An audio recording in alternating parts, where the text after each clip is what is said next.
ഒരാൺകുട്ടി ഇല്ലാത്ത വിഷമം മറന്നതാ അച്ഛൻ. നാളെ ഒരു ദിവസം അച്ഛന്റെ ചിതയ്ക്ക് ആര് തീ കൊളുത്തെന്ന് ചോദിച്ച അച്ഛൻ ചൂണ്ടിക്കാണിച്ചു കൊടുക്കുന്നത് നിന്നെയായിരിക്കും. പുതിയ സിനിമയുടെ പൂജ വല്ലതുമായിട്ടായിരിക്കും വന്നതല്ലേ? ആ പൂജയ്ക്ക് എന്നെ ക്ഷണിക്കാനായിരിക്കും വന്നതെന്ന് ഞാൻ കരുതുന്നു. വലിയ വലിയ പ്രൊഡ്യൂസർമാരുടെ പൂജ എന്നൊക്കെ പറയുമ്പോ അത് എന്നെ പോലുള്ള ദരിദ്രന്മാർക്ക് ഒരു അനുഗ്രഹമാണേ. അതുകൊണ്ടാ ചോദിക്കുന്നത്. നമുക്ക് അകത്തിരുന്ന് സംസാരിക്കാം കേട്ടോ. വരൂ വരൂ. ആ, നീ എന്താടാ ഞങ്ങളെ കളിയാക്കുകയാണോ? എടാ, ഞാനും ഇവളും ആരാണെന്ന് നിനക്ക് മനസ്സിലായില്ലേ? എന്തൊരു ചോദ്യാ ഇത്! ഇത്രയും വലിയൊരു പ്രൊഡ്യൂസർ മേഡത്തെ എനിക്ക് മനസ്സിലാവാതിരിക്കോ? ഇത് പിന്നെ സിനിമയിൽ നായികയാവുന്ന മേഡമല്ലേ? അതുകൊണ്ടല്ലേ ഞാൻ പറഞ്ഞത് ഈ ഉമ്മറത്ത് നിങ്ങളുടെ കാല് പതിയുന്നത് തന്നെ എനിക്ക് അനുഗ്രഹമാണെന്ന്. ആ യശോദേ, ദേ ഇവരുടെ പുതിയ ചിത്രത്തിന്റെ പൂജയ്ക്ക് എന്നെ തേടി വന്നതാ. ആ, താനൊരു കാര്യം ചെയ്യാ, ആ സമയമൊക്കെ ഒന്ന് കുറിച്ചെടുത്തിട്ട് ഡയറി കൊണ്ടുപോയി എഴുതി വെക്കുക. കൃത്യസമയത്ത് പോകാൻ എന്നെ ഓർമ്മിപ്പിക്കുകയും വേണം. ഞങ്ങളെ കരുതിക്കൂട്ടി കളിയാക്കാണോ? അയ്യോ, ഇത്രയും പ്രശസ്തരായ രണ്ടുപേരെ കളിയാക്കാൻ ഞാൻ ആരാ? ഞാൻ ദൈവത്തെ ഉപാസിച്ച് ജീവിക്കുന്ന ഒരു സാധാരണക്കാരനല്ലേ?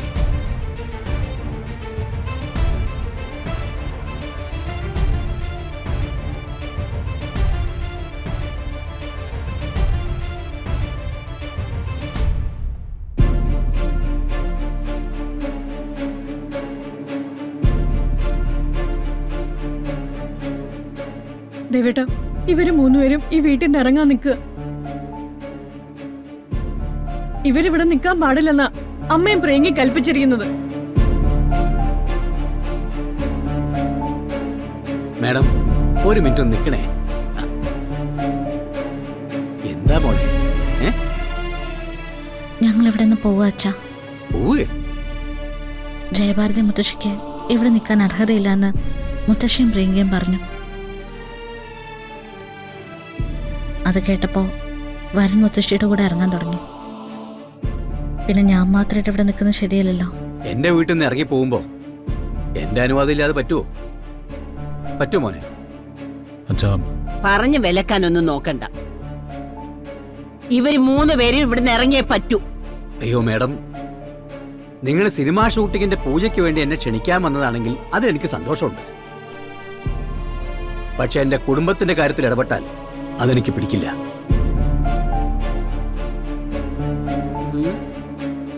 എന്ത് പറ്റിയടാ നിനക്ക്?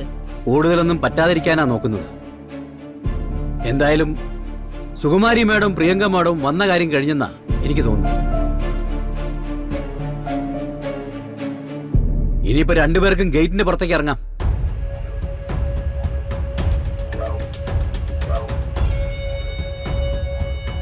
എന്താ പറഞ്ഞത് മനസ്സിലായില്ലേ രണ്ടുപേർക്കും? ഈ നിൽക്കുന്നവര് ഞാൻ എന്റെ പ്രാണനെ പോലെ ചേർത്ത് പിടിച്ച 3 പേരാ. അവരെവിടുന്ന് ഇറക്കി വിടണമെങ്കിൽ നിങ്ങളൊരു 100 ജന്മം കൂടി ജനിക്കേണ്ടി വരും.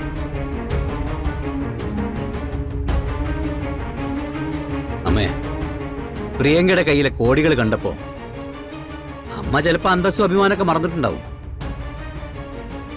പക്ഷെ ദേവനാരായണൻ തിരുമേനി കുടുംബത്തിന്റെ അർദ്ധപട്ടിണിക്കൊപ്പമാണ് ആ അന്തസ് കണ്ടത്.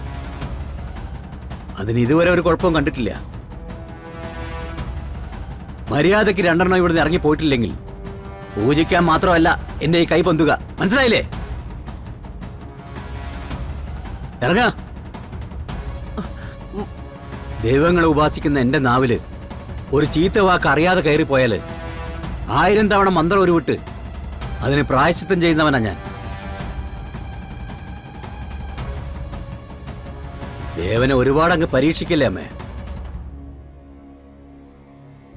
എന്റെ കുടുംബത്തിനു വേണ്ടി, ഈ നിൽക്കുന്ന എന്റെ മോള് രാധികയ്ക്ക് വേണ്ടി, അവളുടെ കൂടെ നിൽക്കുന്ന വരുണിന് വേണ്ടി, അവരെ അനുഗ്രഹിച്ച് കൂടെ നിൽക്കുന്ന ഈ മുത്തശ്ശിക്ക് വേണ്ടി എനിക്ക് ചെയ്യാവുന്നതൊക്കെ ഞാൻ ചെയ്തു പോവും. ഇറങ്ങി പോവാനല്ലേ പറഞ്ഞത്?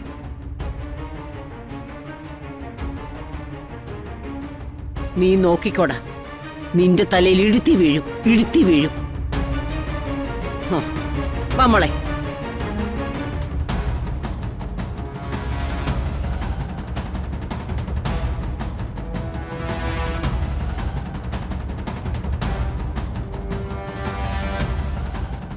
തിരുമേനി ഈ നേരത്ത് വന്നതിനും ഇങ്ങനെയൊക്കെ പറഞ്ഞതിനും സന്തോഷമുണ്ട്. പക്ഷേ അനുവാദത്തോടെ തന്നെ ഇവിടെ നിന്ന് ഇറങ്ങാൻ സമ്മതിക്കണം.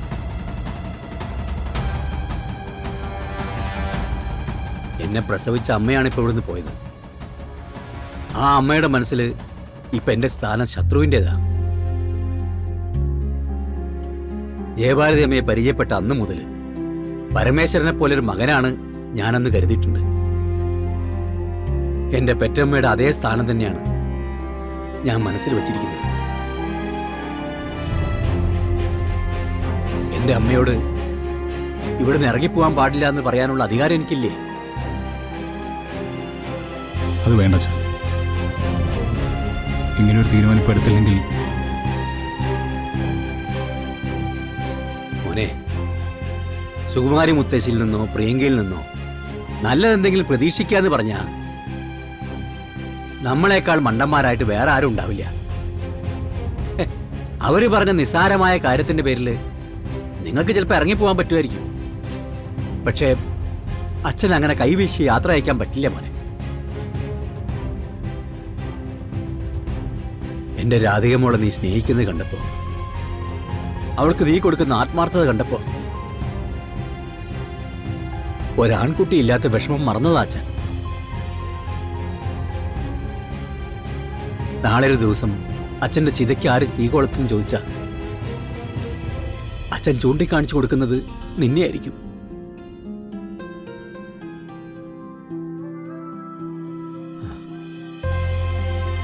എനിക്കൊരു മകനുണ്ട്, അസലൊരു ആൺകുട്ടിയുണ്ടെന്ന് പറഞ്ഞു. ആ നിനക്ക് എന്റെ മുമ്പിൽ നിന്ന് ഇറങ്ങിപ്പോണം മോനെ.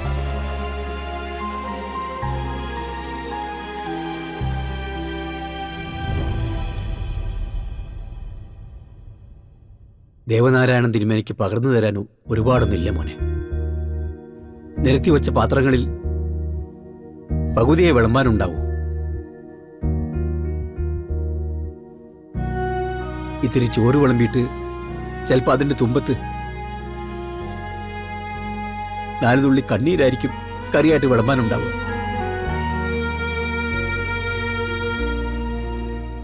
നിങ്ങളൊക്കെ എന്റെ സ്വന്തമാണെന്ന് പറയാനുള്ള മനസ്സുണ്ട് എനിക്ക്. അതിനെ തോൽപ്പിച്ച് ഇല്ലാതാക്കിയിട്ട് പോണോ മോനെ, പോണോ?